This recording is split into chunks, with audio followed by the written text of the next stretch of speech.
to Dick Berggren. NASCAR has required the pit road guys to wear helmets, but they haven't told them what kind of helmets to wear. As long as it's a helmet, it's legal. Steve Lignac is a front tire carrier. He's got a hockey helmet. Shane Cook, he's got an off-road motorcycle helmet. Here's a good one. Brian Dunaway, he's got a real racing helmet. Now, the boss, David Hill, told me I ought to start thinking about wearing a helmet on pit road, too. How about it, David? Is that going to get the job done? To Jeannie. The road to the Winston Cup Championship is a marathon. It is not a sprint, and it's not just about winning races. It's about stockpiling those points, and nobody does that better at the Rock than Dale Jarrett. He has more top fives, more top tens. He's led more laps in the last 5 seasons here than any other driver. Starting for the 4th position, he hopes to continue that trend today. Steve? Well, Jeannie, Dale Earnhardt Jr. finished last here a year ago. He didn't even finish the first lap. To make things worse, on Thursday he became very sick. He has the flu. He went to see the doctor here in the Infield Care Center. So the question is, can Dale Earnhardt Jr. last to the end?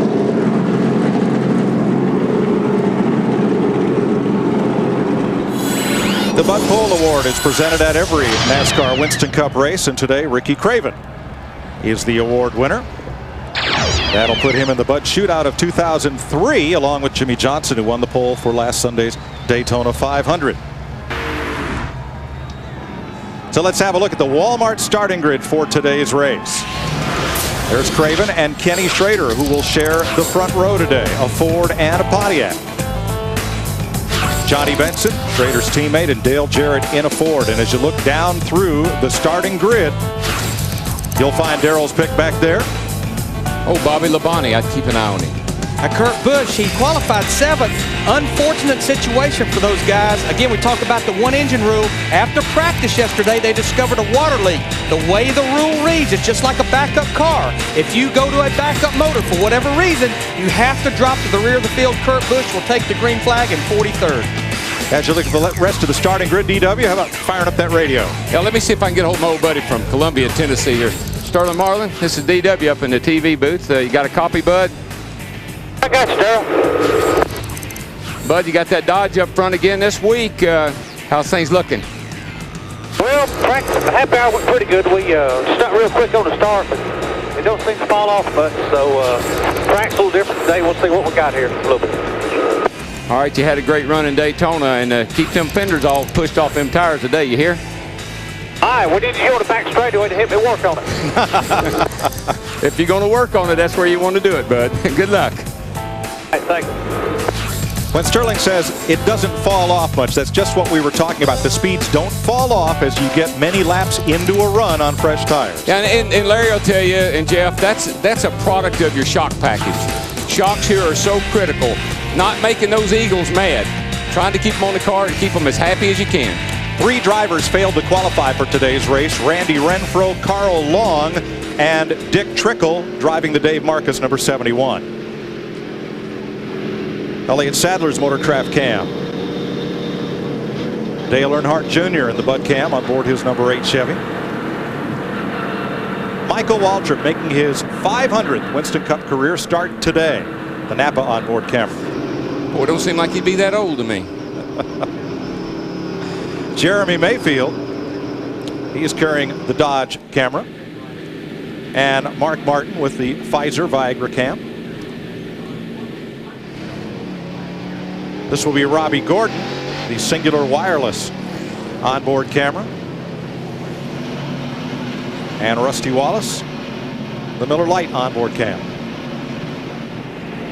I think Rusty's pretty optimistic, don't you, Larry? He tested well here. He qualified good. He looks like he's ready to get after him. And again, he talked this morning. I talked to his crew chief, new crew chief, Billy Wilburn, said a lot like Sterling, good on long runs. And what we'll see a lot, the car that's good on long runs, he may not be as quick those first 10 or 15 laps, but a lot is because he's trying to take care of it in the beginning. Yeah, and you just can't be good on long runs at the very end, though. But you can't let that leader get too far away from you and then try to catch him there at the end. It won't work.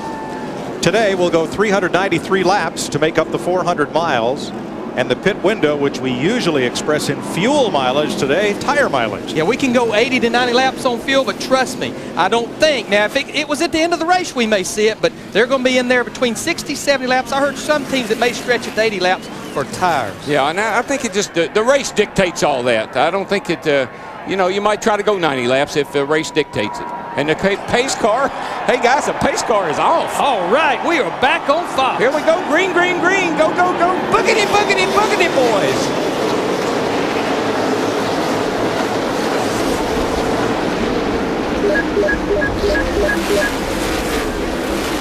Craven leads off to Schrader, just in qualified order. Benson, Jarrett with a challenge.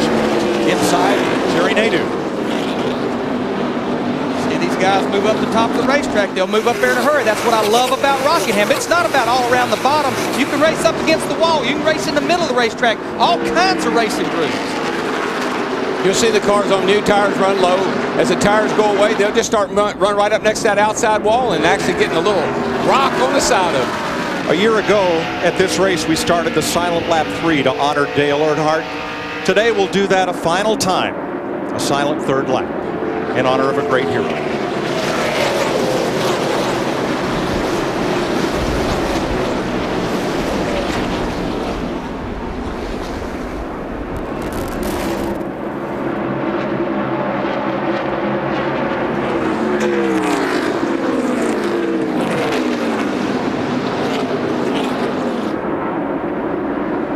We remember Dale Earnhardt and the many great drivers no longer with us.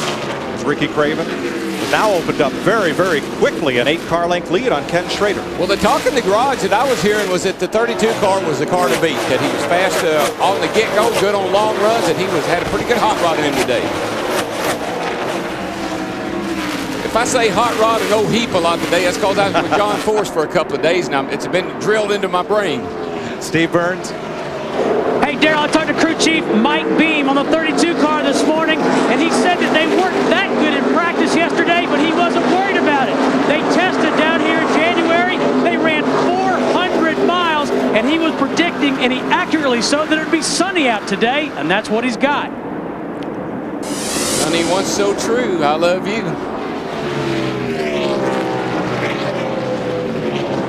Or sunshine on my shoulders makes me happy. You know. Based on his performance a year ago, first top 5 for this Cal Wells team, number 32 team with Ricky Craven. I'm going to say he's normally one of the first cars that will start moving up the racetrack after those tires get some laps on them. Yeah, you work hard. You would love, ideally, you want your car to work right around the bottom all day long. That's the shortest route around. That's the quickest way. But the tires just will not allow that to happen. The tires dictate what's going to happen to your race car. Bobby Hamilton may have gotten into Jeff Green here in the 30. Jeff Green slid up the racetrack, and that was very, very close. It was real close. It's still close. It'll be close all day. We'll see rubbing all day long. And that 55 car of Bobby Hamilton, that's actually the car that Joe Nemechek raced to victory here in the fall race. But again, the 33 car, who Mike Wallace is driving for now for Andy Petrie, they were not even going to come here until as late as this past Tuesday. Bobby Hamilton in the 55 brought that car here this weekend. And they're just all fighting over the same little bit of real estate back there. It's real crowded off turn 2. We saw yesterday in the Busch race, they get a little jukey out of that corner, and buddy, something's got to give. You see Ward Burton climb the hill. He and Dale Jarrett, Rusty Wallace, several drivers trying that high line already. And Darrell, what happens, I think, as these tires get some laps on them, it's a little easier on the tires up high. You know, you're not down there making that tight corner at the bottom of the racetrack. Well, the car's easier to drive up there for sure. And think about it. If all the years we've been racing, we've been running around the bottom, where's the best asphalt? And that's around where the top. Jimmy Johnson passed Rusty Wallace. Johnson on the move. Rookie racing to the front. Racing these rookies we got this year, I tell you, they're exciting. They're going to be great for our sport. Ryan Newman, Jimmy Johnson. We got us a good little crowd. We got us a good little crop going here. Nadeau tried the bottom on Sterling Marlin, and Marlin will complete the pass. But what Nadeau did there in the 25 car is smart. Don't race each other side by side this early in the race, because you're just going to lose ground to the leader when you're racing side by side. Jeff Gordon in that 24 car, he has moved up to 26, so he's gained about 7 positions in about 10 laps. And I talked to Robbie Loomis, his crew chief, very happy with that race car at the end of the final practice. Biggest fear, getting to the front through all of these cars. Well, when you're qualifying, you have 1 lap. We only got 1 lap, and you can't make many corrections. When you're racing, you got all day to make corrections.